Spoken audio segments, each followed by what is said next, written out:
পড়ছিলাম অতৃপ্ত চাহনা, কলমে তুরঙ্গনা, পর্ব সংখ্যা ৯। আজ ভার্সিটিতে যাওয়ার বিন্দুমাত্র ইচ্ছে হয়নি তৃতিকার। ভোর রাত পর্যন্ত জেগে সকালে আর ওঠা হয়নি তার। মাথাটা বেশ ঝিমঝিম করছিল ঘুম থেকে ওঠার পর থেকেই। যথারীতি আজ সে সকালে কিছু রান্নাও করেনি। খাওয়ার বিন্দুমাত্র ইচ্ছে তার নেই। সকালটা কোনো মতে কাটিয়ে দিয়ে একটু আগেই অফিসে এসে পৌঁছেছে সে। আজ চেহারায় সেই প্রাণবন্ত হাসির দেখা নেই। মলিন মুখশ্রীতে তাকে আজ দেখতেও বেশ অদ্ভুত লাগছে। কৃতিকা ভারী শ্বাস ফেলে। নিজের ডেস্কে গিয়ে চুপচাপ বসে পড়ে। আশেপাশে না তাকিয়ে নিজের সকল অবশিষ্ট কাজকর্ম করতে লাগে। কোনো দিকেই নজর দেওয়ার মতো বিন্দুমাত্র সময় তার নেই। এরই মাঝে তার সম্মুখ পথ দিয়েই নিজের কেবিনের দিকে এগিয়ে যাচ্ছিল আধির। এই সময় কৃতিকার দিকটায় এমপ্লয়ীদের আসার কথা নয় বিধায় আধির তার স্বভাব সুলভ গাম্ভীর্যের সহিতেই কোনো দিকে না তাকিয়ে এগিয়ে যায়। তবে হুট করেই কি যেন ভেবে আচমকা পাশে ফিরতেই নজরে পড়ে কৃতিকাকে। আজ এত তাড়াতাড়ি কৃতিকাকে অফিসে দেখে আধির খানিকটা অবাক হয়। না চাইতেও অজান্তেই তার কপাল কিঞ্চিত কুঁচকে যায়। সে মনে মনে কিছু একটা ভেবে নিয়েই ভারী দীর্ঘশ্বাস ফেলে। আর যাই হোক, অফিসের এমন টাইমে সে অত্যন্ত কৃতিকার কাছে গিয়ে একবারই গল্প আলাপ জুড়ে দেবে না। অন্তত এমন স্বভাবের মানুষ আধির রায়ান নয়। আধির পুনরায় নিজের তীব্র গাম্ভীর্য নিয়েই নিজের কেবিনে প্রবেশ করে। আর এদিকে কৃতিকা তার কাজের প্রতি অত্যাধিক মনোযোগী থাকায় আধিরের বিষয়টা লক্ষ্যই করে না। আধির চলে যেতেই প্রায় আরো কিছুটা সময়ের মাঝেই অফিসে বাকি এমপ্লয়ীদেরও প্রবেশ করে। যথারীতি আজ যারাও কৃতিকাকে এত আগে অফিসে দেখে কিছুটা অবাক হয়। একই সাথে অবাক হয় কৃতিকার অদ্ভুত গাম্ভীর্যতাকে লক্ষ্য করে। তবে এসবে তার কিছুই যায় আসে না। কেননা এই অফিসের কৃতিকা মেয়েটাই হলো তার কাছে সবচেয়ে অসহ্যকর। আর সে শুধু একটি মোক্ষম সুযোগের অপেক্ষা করছে, যার মাধ্যমে সে কৃতিকাকে তার মনের মতো করে জব্দ করবে। বরাবরের মতো আজও আধির কৃতিকাকে নিজের কেবিনে ডেকেছে। অবশ্যই তা কাজের সূত্রেই। কৃতিকা তার বিধ্বস্ত চেহারা নিয়েই নীরবে আধিরের কেবিনে প্রবেশ করে এবং প্রতিবারের মতো আধিরকে সে ফাইলের মাঝেই ডুবে থাকতে দেখে। কৃতিকা ভেতরে প্রবেশ করেই আধির গম্ভীর স্বরে ফাইলের দিকে মাথা নিচু করে থাকা অবস্থাতে কৃতিকার কাছে তার প্রয়োজনীয় ফাইলগুলো চেয়ে নেয়। কৃতিকা তার নিয়ে আসা হাতের ফাইলগুলো আধিরের কাছে এগিয়ে দিয়ে চুপচাপ সম্মুখে দাঁড়িয়ে থাকে। আধির ফাইলগুলো কিছুক্ষণ চেক করার পর তিতিকার দিকে তাকাতেই থমকে যায়। তিতিকা মাথাটা কিঞ্চিত ঝুঁকিয়ে চুপচাপ দাঁড়িয়ে। পরনে সেই একই রকমের ড্রেস আপ, তবে কিছু তো একটা গরমিল রয়েছে। তখন দূর হতে এসব খেয়াল না করলে এখন বেশ অদ্ভুত লাগছে তাকে। আজকের তিতিকা অন্য সকল দিন হতে অনেক বেশি ভিন্ন। পরিপাটি জামা কাপড়েও তাকে অনেক বেশি অগোছালো ও বিধ্বস্ত ঠেকছে। ঠিক এমনটাই মনে হলো আধিরের। সে লেদারের মোটা ফাইলটা বন্ধ করে ভারী শ্বাস ফেলে। নিজের হাতে থাকা সাইন পেনটাকে স্প্রিন আকারে দুবার ঘুরিয়ে শান্ত গম্ভীর স্বরে তৃতিকার উদ্দেশ্যে আওড়ায়, মিস তৃতিকা, আপনি ঠিক আছেন? তৃতিকা কোনো এক গভীর ভাবনায় মগ্ন ছিল। আচমকা আধিরের কণ্ঠস্বরে কিঞ্চিত চমকে ওঠে। সে নিজেকে স্বাভাবিক দেখাতে স্থির রইল। আধির ব্যাপারটা বেশ স্পষ্টভাবেই বুঝতে পারে। একই সাথে তার কপালে মৃদু ভাঁজটাও দৃঢ় হয়। আধির তৃতিকার উদ্দেশ্যে আবারও আওড়ায়, মিস তৃতিকা, এনি প্রবলেম? জি, জি, আমি একদম ঠিক আছি। কৃতিকার এহেন দ্বিধাদ্বন্দ্বের কণ্ঠস্বরে আধির কিছুক্ষণ চুপ থাকার পর বলল, ওকে। এই বলে সে আবারও চুপচাপ নিজের কাছে মনোযোগী হয়। অথচ সে চাইছে কৃতিকার সাথে কিছু ভিন্ন বিষয়ে কথা বলতে, কিন্তু একটা অদ্ভুত সংকোচবোধ কাজ করছে নিজের মাঝে। হঠাৎ নিজের এমন পরিবর্তনে আধির নিজেই এখন বেশ অবাক। সবগুলো ফাইল চেক করে সাইন করার পর আধির নিষ্পিহে তার কৃতিকার দিকে ঠেলে দিয়ে ভারী স্বরে বলে, কৃতিকার দিকে আর চোখে কিছুক্ষণ তাকিয়ে থাকার পর পুনরায় দীর্ঘশ্বাস ফেলে সে। ঘটনা সকালবেলার। অনেকদিন পর আধিরের সাথে ইয়াস, হাফসা আর ঈশানী খেতে বসেছে। সকলের চোখে মুখে প্রফুল্লতা। তবে আধির বরাবরের মতো গাম্ভীর্যের সহিত ধীরে ধীরে নিজ গতিতে খেয়ে চলেছে। এরই মাঝে হাফসা বেগম কি যেন ভেবেই আচমকা তার উদ্দেশ্যে বলে, আধির বাপ, তোমার একটা কথা বলার ছিল। আধির হাফসার কথায় নির্বিকারে বলেছি। আধিরের অনুমতি পেতেই হাফসা খানিকটা উচ্ছ্বাসের সহিত বলতে শুরু করে, বাপ, বয়স তো তোমার কম হলো না। এবার একটু বিয়ে শাদী নিয়ে তোমার সিরিয়াস হওয়া উচিত। মেয়ের ঘরে না থেকে দেখার তো সৌভাগ্য হয়েই গেল। এবার যদি ছেলের ঘরের। হাফসার কথা শেষ হতে না হতেই আধির শান্ত গম্ভীর স্বরে আওড়ায়, ফুপি, আমি আগেও অনেকবার বলেছি, আমি এখন এসব নিয়ে ভাবছি না। এখন ভাববে না তো কখন ভাববে? আমার মতে আমার এসব নিয়ে ভাবার বয়স পেরিয়ে গিয়েছে। তাই এসব অযৌক্তিক বিষয়ে আলোচনা করে সময় নষ্ট না করাই ভালো। আধিরের এহেন কথায় হাফসা কিঞ্চিত বিরক্ত হলো। পাশ হতে ঈশানী হতাশার ভারী শ্বাস ফেলল। অথচ আধির নির্বিকারে খেয়ে চলেছে। আধির, এত বাড়াবাড়ি করা বন্ধ করো। তোমার কথাবার্তার হাবভাব এখন যেন তুমি বুড়ো হয়ে গিয়েছ। তাই তোমার বিয়ের ব্যাপারে ভাবাটাও এখন অসম্ভব। সারা জীবনকে একা একাই কাটাবে নাকি? হাফসার বিরক্ত সূচক কথাবার্তায় আধির খেতে খেতেই মৃদু মুচকি হাসে।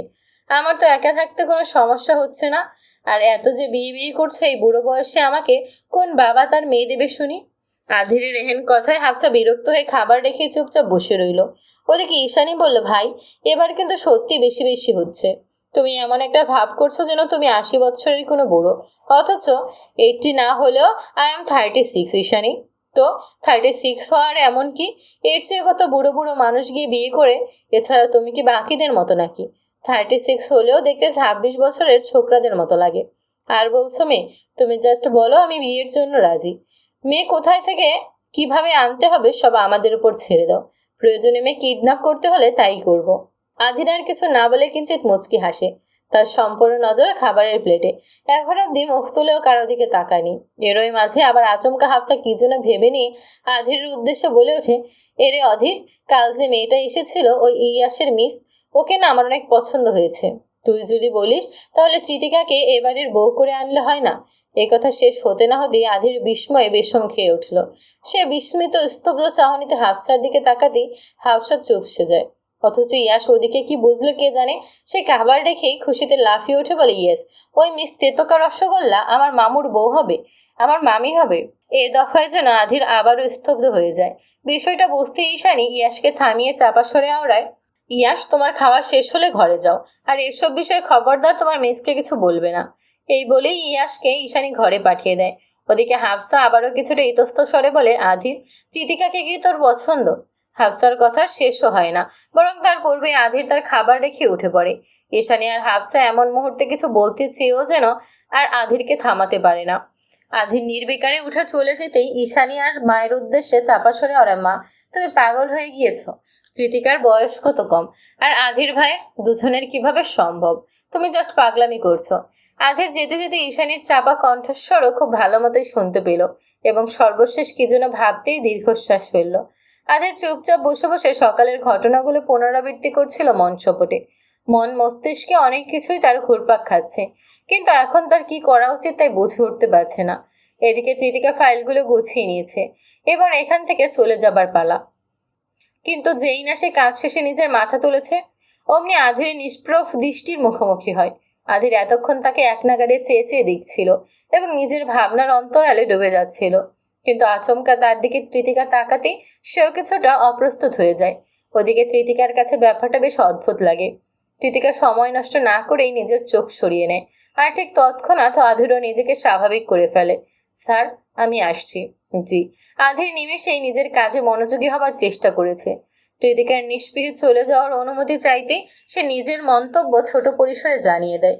কৃতিকা আর দেরি না করে উল্টো ঘুরে চলে যেতে উদ্বেগ প্রকাশ করে, তবে আচমকায় আবার আধির গম্ভীর স্বরে পেছন হতে আওড়ায়, মিস কৃতিকা। আধিরের ডাকে কৃতিকা পিছন ফিরে তাকায়, আর ঠিক তৎক্ষণাৎ আধির নিজের হাত দুটো মুঠো করে কৃতিকার দিকে তাকিয়ে বলে, অফিস শেষে নিচে আমার ওয়েট করবেন, আপনার সাথে আমার কিছু গুরুত্বপূর্ণ কথা রয়েছে। আচমকা আধিরের এহেন কথায় কৃতিকা খানিকটা অবাক হয়, তবে আজকের মন মেজাজ তেমন ভালো নেই বিধায় সে এসব নিয়ে আর মাথা ঘামায় না। আলতোভাবে মাথা নাড়িয়ে বলে, জি। অফিস শেষে আধির দ্রুতই আজ নিচে নেমে এলো, তবে অফিসের নিচে কোথাও কৃতিকাকে না দেখে তার কপাল কিঞ্চিত কুঁচকে গেল। সে আশেপাশে এক নাগাড়ে সব দিকটাই লক্ষ্য করে দেখার চেষ্টা করলো আদৌ তৃতিকা কোথাও রয়েছে কিনা, কিন্তু না, আশেপাশে কোথাও তৃতিকা নেই। তৃতিকার বিষয়ে কাউকে জিজ্ঞেস করতে চেয়েও সে নিজেকে থামায়। এই কাজ করা হয়তো মোটেও ঠিক হবে না, তবে তৃতিকাকে না দেখে তার মেজাজ খানিকটা করা হয়। কিছুটা বিরক্তি নিয়ে সে মনে মনে আওড়ায়, আমি বলার পরও চলে গেল। আধির গম্ভীর্যের সহিত গাড়ি চালাচ্ছে, মন মেজাজ ফুট করেই খিটখিটে হয়ে গিয়েছে। নিজেকে শান্ত রাখতে চেয়েও পারছে না। এর মাঝে রাস্তায় আচমকা ট্রাফিক জ্যামের মাঝে আটকে যায় সে। এই রাস্তা ফাঁকা, তো এই শত শত গাড়ি একত্রে চুপ হয়ে দাঁড়িয়ে। এসব দেখে মেজাজ যেন তার আরো বেশি বিগড়ে যায়। এরই মাঝে আচমকা তার নজরে পড়ে রাস্তার কিনারে দিয়ে হেঁটে চলে এক বিধ্বস্ত রমণীর দিকে। মৃদু ছন্দে হেঁটে চলেছে, আশেপাশে তাকানোর কোনো তোড়জোড় নেই তার। ওড়নাটা একপাশে কোনো মতে ঝুলে রয়েছে, আশেপাশে কি হচ্ছে তাতেও কোনো খেয়াল নেই। চুলগুলো ধুলোবালির হাওয়ায় এলোমেলো ভাবে উড়ে বেড়াচ্ছে, অথচ মেয়েটি সর্বদা নির্বিকারে হেঁটে চলেছে। এই মেয়েকে দূর হতে চিনতেও আধিরের একটুও সময় লাগলো না, তবে তৃতিকাকে সকাল হতেই কিছুটা অদ্ভুত লেগেছে বিধায় এখন তার এই অবস্থা দেখে সে কিছুটা বিচলিত। মনে মনে ভাবতে শুরু করছে, কৃতিকার আদতে হয়েছেটা কি? সে কি সত্যি তার ব্যাপারে কিছু জানে? গতকাল অফিস অব্দিও তো সব ঠিক ছিল, কিন্তু টিউশনে হঠাৎ দুজনের চোখাচোখি। এরপরে কি কৃতিকার এমন হাল হলো? কিন্তু কেন? আধিরের এসব ভাবনা চিন্তার মাঝেই আচমকা পেছন হতে গাড়ির হর্ন বেজে ওঠে। সে ভাবনায় ডুবে গিয়েছিল বিধায় আশেপাশের কথা প্রায় ভুলতেই বসেছিল। আচমকা হর্নের শব্দে আধিরের ধ্যান কৃতিকা হতে সরে আসে। সে বাকিদের সাথে তাল মেলাতে গাড়িটা সামনের দিকে এগিয়ে নিয়ে যায়। তবে কিছুক্ষণ বাদে আচমকা পাশে তাকাতেই সে সম্পূর্ণ স্তব্ধ হয়ে যায়। কৃতিকা অদ্ভুতভাবে গা ঢুলতে ঢুলতেই সামনের দিকে এগুচ্ছিল। সকাল হতে এখন অবধি না খেয়ে থাকায় তার এখন এই দশা। এর ওপর গতকালের অপ্রত্যাশিত ঘটনা, সব মিলে সে আজ প্রায় বিধ্বস্ত। এমনকি আসার সময় আধিরের কথাটাও তার মাথা হতে বেরিয়ে গিয়েছে বিধায় আধিরের জন্য নিচে দাঁড়ানোও হয়নি তার। কি হতে কি হচ্ছে তাই যেন বুঝে উঠতে পারছে না সে। আর এরই মাঝে আচমকা তার মাথাটা চক্কর দিয়ে ওঠে। শুরু হতেই ঝিমঝিম করছিল, তবে এই পর্যায়ে এসে তার নিজেকে সে সামলাতে পারে না। নিজেকে আধ ছিঁড়ে জুতোর নিয়েই নিমিষেই হোঁচট খেয়ে পড়ে যায় রাস্তায়। হাতের ব্যাগটাও ছিটকে পাশে পড়ে যায়। কৃতিকা উঠতে চেয়েও কোনো প্রকার শক্তি সঞ্চয় করতে পারে না। হাত দুটো তার ধুলোবালিতে মাখা পিচ ঢালা রাস্তার উপরে রাখা। হাতের উপর ভর দিয়ে মাথা নুড়িয়ে বসে রয়েছে সে। কোনো মতেই মাথা সোজা করতে পারছে না। এদিকে এমন পরিস্থিতিতে চারপাশে ভিড় জমে গেল। সবাই যে যার মতো গোল হয়ে আশেপাশে দাঁড়িয়ে রয়েছে তার প্রতি কৌতূহলী হয়ে দেখতে। অথচ এই শহরে এত রক্ত মাংসে গড়া প্রাণীগুলোর মাঝে কেউ তাকে সাহায্য করার প্রয়োজন বোধ করলো না। অন্যদিকে আধির আর এসব দেখে চুপ হয়ে থাকতে পারল না। শুরুতে যে সম্পূর্ণ স্তব্ধ হয়ে রইল, এবার সে তার গাড়িটা মাঝ রাস্তায় ফেলেই গাড়ি হতে বেরিয়ে আসে। চারপাশের মানুষজন গাড়ি সারানোর জন্য চিৎকার চেঁচামেচি শুরু করলেও সেসবের কোনো কিছুই যেন আধিরের কর্ণপাত হচ্ছে না। সে এক প্রকার ছুটে যায় কৃতিকার কাছে। তরে কৃতিকার পাশে হাঁটু গেড়ে বসে, তাকে আগলে ধরে রেখে সামলানোর চেষ্টা করে। একই সাথে সে এলোমেলো সরে ওড়ায়, মিস কৃতিকা আপনি। আধির কথা বলতে বলতে কৃতিকাকে টেনে তুলে দাঁড় করায় চেষ্টা করে। কৃতিকাও নিভু নিভু দৃষ্টিতে আধিরের দিকে এক পলক তাকায়, তবে পরক্ষণেই যেন সব স্তব্ধ হয়ে যায়। আধিরের কথা শেষ হতে না হতেই কৃতিকা সম্পূর্ণ অচেতন হয়ে আধিরের বুকের একপাশে ঢলে পড়ে। আচমকা এহেন ঘটায় অসাবধানতায় কৃতিকা নিজের সম্পূর্ণ ভর ছেড়ে দিয়ে নিচে পড়ে যেতে নিলেও আধির তৎক্ষণাৎ তাকে সামলে নিজের বক্ষস্থলের সাথে আগলে নেয় এবং এই গম্ভীর স্বভাবের মানবটিও তখন প্রচণ্ড অস্থির স্বরে বলতে লাগলো, এই কৃতিকা, কি হয়েছে তোমার? এই প্লিজ চোখ খোলো। আধির একের পর এক চেষ্টায় কৃতিকার জ্ঞান ফেরাতে চেয়েও ব্যর্থ হলো। সেই তো মধ্যে সম্পূর্ণ অচেতন হয়ে গিয়েছে। এদিকে এত মানুষজনের ভিড়ে আধির কোনো উপায় না পেয়ে আচমকা কৃতিকাকে পাজা করে তুলে নেয়। আশেপাশের লোকজন খুব বেশি অবাক হয় না এতে। আধিরের উন্মাদনায় তারা ভেবেই নেয় আধির এই মেয়েটার বিশেষ কেউ। এদিকে আধির সোজাসুজি কৃতিকাকে কোলে করে নিজের সাথে আগলে নিয়ে গাড়ির কাছে ছুটে আসে। কৃতিকাকে আলগোছে ব্যাকসিটে শুইয়ে দিয়ে দ্রুত ভিড় ঠেলে এক স্বনামধন্য হসপিটালে পৌঁছায়। এই হসপিটালে আধিরের অনেক চেনা জানা লোকজন রয়েছে। যথারীতি এখানকার সবচেয়ে বেস্ট ডাক্তারকে তার জন্য ডাকা হয়। কিন্তু হসপিটালে আধিরের চেনা জানা সকলের মনে এক নিবিড় সন্দেহ ঘুরপাক খাচ্ছে। গম্ভীর নিরেট স্বভাবের এই আধির রায়ান কেন এই মেয়েটির জন্য এত উতলা হয়ে উঠেছে? মেয়েটির বয়সও যথেষ্ট কম। সে কি আধিরের আত্মীয়, নাকি ভিন্ন কোনো সম্পর্ক রয়েছে? ডক্টর এসে কৃতিকার চেক আপ করে। খুব বেশি গুরুতর কিছু না হলেও শুরুতেই ডাক্তার বোঝা যায় ঠিক মতো খাওয়া দাওয়া না করলেই তার এই দশা। পালস অত্যন্ত ধীর গতিতে চলছে। এদিকে আধিরও যেন ক্রমশ অস্থির হয়ে উঠছে। এটা কেমন অনুভূতি তার জানা নেই, তবে তার এই মুহূর্তে কোনো কিছুই ভালো লাগছে না। নিজেকে সম্পূর্ণ হিতাহিত জ্ঞান শূন্য মনে হচ্ছে। ডক্টর কৃতিকাকে স্যালাইন লাগিয়ে দিয়ে কেবিন থেকে বেরিয়ে আসে। আধির কেবিনের বাইরে চুপচাপ চিন্তিত ভঙ্গিতে দাঁড়িয়ে রয়েছে। পরনের ফর্মাল ড্রেস আপ অনেকটা এলোমেলো হয়ে গিয়েছে, কিন্তু সেসবের দিকে আধিরের কোনো ধ্যান নেই। সে কৃতিকার চিন্তায় মগ্ন। ডক্টর রুম হতে বের হতেই আধির দ্রুতই অস্থির স্বরে বলে, ডক্টর, ও ঠিক আছে। ডক্টর আধিরের পরিচিত, যার দরুনা সে আধিরের এমন অস্থিরতা দেখে খানিকটা অবাক হয়। তবুও সে আধিরকে আশ্বস্ত করতে বলল, জি, চিন্তার কোনো কারণ নেই। আশা করা যায় খুব দ্রুতই জ্ঞান ফিরবে তার। কিন্তু আমার আপনাকে পেশেন্টের ব্যাপারে আরও কিছু বলার রয়েছে। ডক্টরের অভিব্যক্তিতে আধির খানিকটা স্থির হয়, যেন তিনি গুরুত্বপূর্ণ কিছু বলতে চলেছে। এদিকে ডাক্তারও খুব বেশি ভনিতা না করে কৃতিকার হেলথ কন্ডিশনের ব্যাপারে সবটাই জানিয়ে দেয়। সন্ধ্যা নেমে এসেছে বহুক্ষণ পূর্বেই। একটা নিরিবিলি নির্জন রেস্টুরেন্টে একদম শেষের দিকে এক কোণায় চুপটি করে বসে রয়েছে কৃতিকা। তার সম্মুখে বসে গম্ভীর্য ও নিরেট ব্যক্তিত্বের আধির রায়ান। কৃতিকার সামনে এক গাদা খাবার সাজিয়ে গুছিয়ে রাখা। পুরো টেবিল ভর্তি হয়ে গিয়েছে এতগুলো খাবার দিয়ে। কিছুক্ষণ পূর্বে ওয়েটার এসে এত সব খাবার রেখে গিয়েছে, অথচ একটা কিছু মুখে তুলছে না সে। তার মাঝে অস্বস্তি ও সংকোচ তার মাঝে অস্বস্তি ও সংকোচবোধ মিশ্রভাবে অনুভূত হচ্ছে। হসপিটাল হতে ছাড়া পেয়েছে খানিকক্ষণ আগেই, আর সেখান থেকে আধির সোজা তাকে এখানে নিয়ে এসেছে। এদিকে তৃতিকার জ্ঞান ফেরার পর হতে হতভম্ব হয়ে বসে রয়েছে। কি হচ্ছে না হচ্ছে কিছুই মাথায় ঢুকছে না।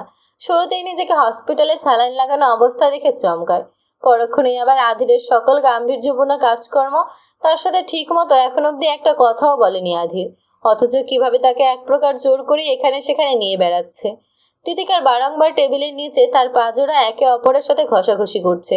এটা সংকোচবোধ অথবা অস্বস্তিকর পরিস্থিতির সম্মুখীন হয়ে কিংবা নিজের পায়ে কোনো প্রকার জুতা না থাকায়, মূলত দুটো কারণেই তার এই দশা। তার জুতো জোড়া কোথায় তা কৃতিকা জানে না। জ্ঞান ফেরার পর হতে সোজা হসপিটাল থেকে এখান অব্দি সে এভাবে খালি পায়ে ঘুরে বেড়াচ্ছে। আধিরকে কিছু বলতে চেয়েও বলার সাহস পায়নি, কোনোভাবেই যেন স্বাভাবিক হয়ে উঠতে পারছে না। এদিকে তৃতিকা খাচ্ছে না দেখে আধির এবার আশেপাশে নজর বুলিয়ে নেয়। না, এই সময় এই রেস্টুরেন্টে সেভাবে কেউ নেই বললেই চলে। তাহলে তৃতিকা এত কিসের সংকোচ বোধ করছে? সে কি তবে তার জন্যই এভাবে? আধির এমন কিছু ভাবতে ভাবতেই কপালটা খানিক কুঁচকে ফেলে। মাথা নুয়ে বসে থাকা তৃতিকার উদ্দেশ্যে অকপটে আওড়ায়, মিস তৃতিকা। আধির শুধু এতটুকুই নীরের স্বরে আওড়াতেই তৃতিকা আকস্মাৎ চমকে ওঠে। কিঞ্চিত মাথা উঠিয়ে ঠোঁট কামড়ে চুপচাপ বসে থাকে। এদিকে আধির ভারী শ্বাস ফেলে তাকে তীক্ষ্ণ নজরে একবার পর্যবেক্ষণ করে, পরক্ষণে আবার গাম্ভীর্যের সহিত বলে ওঠে, কি সমস্যা? খাচ্ছেন না কেন? আধির হঠাৎ তার সাথে এমন রাগান্বিত স্বরে অধিকার ফলিয়ে কথা বলছে কেন তা তৃতিকা ঠিক বুঝে উঠতে পারে না। সে তো তার জন্যই অস্বস্তি বোধ করছে। না জানি রাস্তায় কিভাবে অচেতন হলো, আর আধিরকে কত সমস্যাই না পোহাতে হলো। এসব নিয়ে তার যত সব অস্বস্তি বোধ, কেননা নিজের এমন দশায় সে নিজের প্রতিই বিরক্ত। কৃতিকা নিজের তটস্থ করতে আরো বেশি স্থির হয়। এত সব নতুন নতুন খাবার দেখে সে আরো বেশি তালগোল পাকিয়ে ফেলেছে। কোনটা রেখে কোনটা খাবে তাই বুঝে উঠতে পারছে না। আবার এগুলো স্বাদই বা কেমন হবে তা নিয়েও তার তীব্র সন্দেহ জেগেছে মনে। কৃতিকা কিছুটা সময় ভাবা চিন্তার পর আধিরের উদ্দেশ্যে নিষ্পিহে বলল, আমি কিছু খাবো না। কৃতিকার ইতস্ত স্বরে আধির গম্ভীর কণ্ঠে বলে, আমি আপনার মতামত জানতে চাইনি, খেতে বলেছি। কৃতিকা যেন এবার বেশ খানিকটা আশ্চর্য হলো। সে তো বললেই সে কিছু খাবে না, তাহলে এ লোক এভাবে জোর কেন করছে? কোনো অফিসের বস নিশ্চয়ই তার এমপ্লয়ির সাথে এভাবে আচরণ করে না। অথচ ইনি তো। কৃতিকা সব ভাবতে ভাবতে ভারী শ্বাস ফেলে। আধির একে তো তাকে জোর করে কিছু না বলে এখানে নিয়ে এসেছে, আবার তাকে কিছু জিজ্ঞেস না করেই খাবারগুলো অর্ডার করেছে। সব মিলিয়ে কৃতিকা ভীষণ দ্বিধাদ্বন্দ্বে রয়েছে আধিরের এমন আচরণে। এদিকে আধির জন্য এবার বেশ বিরক্ত হলো। সে বিরক্তিতে টেবিলের ওপর একটা কাঁটা চামচ নিয়ে তা দিয়ে অনবরত ঠক ঠক শব্দ করতে লাগলো। এদিকে তৃতিকা বিষয়টা খেয়াল করা মাত্রই কিঞ্চিত ঢোক গেলে, এবং শেষমেশ নিজের দ্বিধাদ্বন্দ্বের মাঝেই সে নিজের পছন্দ মতো কিছু খাবার মুখে তুলে নেয়। কৃতিকা ধীরে ধীরে খাবার চিবোচ্ছে, আর মাঝে মধ্যে আধিরকে আর চোখে দেখার চেষ্টা করছে। আধির পলকহীন ভাবে তীক্ষ্ণতার সহিত তার দিকেই তাকিয়ে, যার ফলে কৃতিকা চেয়েও কিছু বলতে পারছে না, শুধু চুপচাপ যেটা ভালো লাগছে সেটাই খেয়ে চলেছে।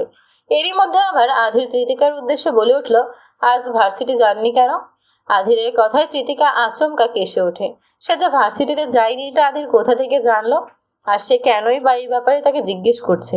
না, আধিরকে কোনো মতেই স্বাভাবিক লাগছে না, কিছু একটা গড়বড় রয়েছে। কৃতিকা খাবারটা কোনো মতে গিলে নিয়ে আওড়ায়, আমি আজ ভার্সিটি যাইনি এটা আপনি জানলেন কি করে? আধির কৃতিকার দিকে গাম্ভীর্যের সহিত তাকিয়ে থাকতে থাকতেই বলল, আজ অফিসে অনেক আগেই চলে এসেছিলেন, তাই মনে হলো। আজ হয়তো আপনি ভার্সিটিতে যাননি। কৃতিকা এবার আরেক দফায় বিস্মিত হয়। কৃতিকা খাবারটা কোনো মতে গিলে নিয়ে আওড়ায়, আমি আজ ভার্সিটি যাইনি এটা আপনি জানলেন কি করে? আধির কৃতিকার দিকে গাম্ভীর্যের সহিত তাকিয়ে থাকতে থাকতেই বলল, আজ অফিসে অনেক আগেই চলে এসেছিলেন, তাই মনে হলো। আজ হয়তো আপনি ভার্সিটিতে যাননি। কৃতিকা এবার আরেক দফা বিস্মিত হয়। সে বিস্ময়ের সাথে মনে মনে আওড়ায়, কি লোক রে বাবা, আমি যে আজ আগেই অফিসে এসেছি এটাও ইনি নোটিশ করেছে। এমন লোকের হয়ে কাজ করতেও যান হাতে নিয়ে চলতে হবে। মনে মনে এই কথা বললেও কৃতিকা মুখে বলল, জি, আজ ভালো লাগছিল না দেখে আর ভার্সিটিতে যাওয়া হয়নি। কৃতিকার কথা শুনে আধির খানিক সময়ের জন্য থামে, পরক্ষণে আবার একই সুরে বলে ওঠে, আপনি বাড়িতে খাওয়া দাওয়া ঠিক মতো করেন না কেন? পুনরায় এসব প্রশ্নে কৃতিকা বোকা বনে যায়। তবু আধিরের প্রশ্নের উত্তরে ইতস্তত স্বরে বলে, জি মানে করি তো, মিথ্যে বলবেন না। আপনি ঠিক মতো খাওয়া দাওয়া করলে আপনাকে আজ রাস্তা থেকে অচেতন অবস্থায় তুলে নিয়ে আমার হসপিটালে যেতে হতো না। ডক্টর খুব স্পষ্টভাবেই বলে দিয়েছে আপনি বাড়িতে একদমই খাওয়া দাওয়া করেন না। এভাবে চলতে থাকলে 2 দিন পর রাস্তায় মরে পড়ে থাকবেন। ভাববেন না তখন আমি আপনাকে কোলে তুলে নিয়ে এভাবে ছোটাছুটি করব। আধিরের এমন কথাবার্তা শুনে ত্রিতিকা পুনরায় বেশম খেলো। আধির আজ এসব কেমন বিহেভিয়ার করছে, সবাই যেন অদ্ভুত লাগছে। তার চেয়েও বেশি আশ্চর্যের ব্যাপার হলো আধিরের শেষ কথাটা। এর দ্বারা সে কি বোঝাতে চাইলো? অচেতন অবস্থায় আধির তাকে কোলে নিয়েছিল। কি অসম্ভব! ত্রিতিকা সব কথা মনে মনে আওড়ালেও এই কথাটা সে মুখ ফসকে জোরেই বলে ফেললো। যথারীতি আধির কপাল কুঁচকে তার উদ্দেশ্য বলল, কি অসম্ভব? মানে কিছু না। ত্রিতিকা যেন বারংবার একটার পর একটা ঝামেলায় পড়ে যাচ্ছে। এবারে সে বিষয়টা কোনো মতে কাটিয়ে নিয়ে চুপচাপ খেতে লাগলো। তবে সে একা একা খাচ্ছে বিধায় ভদ্রতার খাতিরে সে আধিরের উদ্দেশ্যে বলল, স্যার আপনি কিছু খাবেন না? না। অকপটে বলা একটি উত্তরে ত্রিতিকার কথা বাড়ায় না। সে তার প্রয়োজন মতো খেয়ে নিয়ে বলে, আমার খাওয়া শেষ। ত্রিতিকার কথা শুনে আধির টেবিলের খাবারগুলোর দিকে নজর দেয়। খুব সামান্য পরিমাণে খাবার খেয়েছে সে, যার ফলে আধির খানিকটা অবাক স্বরে বলে, মাত্র এইটুকুই? এইটুকুই মানে? আর একটু কিছু খেলে পেট ফেটে মরে যাব আমি। আচ্ছা ঠিক আছে, আপনাকে মরতে হবে না, চলুন এবার। কোথায় যাব? বাড়ি যাবেন না? ও হ্যাঁ যাবই তো, কিন্তু আপনাকে আর কষ্ট করতে হবে না। বাড়ি অবধি আমি এখন একাই। কৃতিকার কথা শেষ হতে না হতেই আধির ধমকের স্বরে বলে ওঠে, বেশি বুঝবেন না, যা বলেছে চুপচাপ তাই করুন। আধিরের এহেন কথার পর কৃতিকা আর কিছুই বলার নেই। তবে তার জুতোর কথা মনে পড়তেই পরক্ষণে সংকোচ বোধ করতে লাগলো। আজকের মতো জুতো ছাড়া নয় বাড়ি চলে যাবে, কিন্তু আগামীকাল কি করবে? এছাড়া তার সেই জুতো কোথায় রয়েছে এটাও তো জানে না। জানলে সেই জুতো জোড়াই ঠিক করে নিলে আর তা আরো 6 মাস কেটে যাবে। এদিকে আচমকা চিতিকার অস্বস্তি বোধে আদির কিছু বলতে চেয়েও আর বলে না। তার আচমকা কিছু মনে পড়তে সে দ্রুত পাশ থেকে একটা শপিং ব্যাগ বের করে এবং তার ভেতর থেকে একজোড়া কালো রঙের ব্র্যান্ডের ফিমেল জুতো বের করে। নিচের চেয়ার থেকে উঠে এসে তৃতিকার সামনে এসে দাঁড়ায়। আচমকা আধির কি করতে চলেছে তা তৃতিকা শুরুতে আন্দাজ করতে পারল না। তবে যখনই দেখলো এমন এক পাবলিক প্লেসে আধির তার সামনে হাঁটু গেড়ে বসেছে, অমনি সে বিস্ময়ে চমকে উঠল। আধির করতে চাইছেটা কি? এরই মাঝে তার নজর পড়লো আধির হাতে থাকা সে একজোড়া নতুন জুতোর দিকে। এতক্ষণ এসবের মাঝে এটাই খেয়াল করা হয়নি। কিন্তু আপনি কি করছেন এসব? কৃতিকার কথায় আধির কোনো পাত্তা না দিয়ে তার চেয়ারটা আচমকা একপাশে ঠেলে দিয়ে কৃতিকাকে নিজের দিকে ঘুরিয়ে নেয় এবং পরক্ষণে কৃতিকার ডান পাটা আলতোভাবে নিজের হাঁটুতে তুলে নিয়ে একটা জুতো পরিয়ে দেয়। একই সাথে বাম পায়ের জুতোটাও সে নিপুণ কৌশলে কৃতিকার পায়ে পরিয়ে দেয়। এদিকে কৃতিকা বিস্ময়ে জবান বন্ধ হয়ে গিয়েছে। অসুস্থ দুর্বল শরীর অনবরত মৃদুভাবে কাঁপছে। এই মুহূর্তে যা ঘটে গেল তা কি আদৌ সত্যি নাকি তার ভ্রম? কৃতিকার এমন বিস্ময়ের মাঝেই আধির বসা হতে সোজা হয়ে উঠে দাঁড়ায় এবং কৃতিকার পায়ের দিকে তাকিয়ে বিস্তৃত মুচকি হেসে বলল, একদম পারফেক্ট, বেশ মানিয়েছে তো।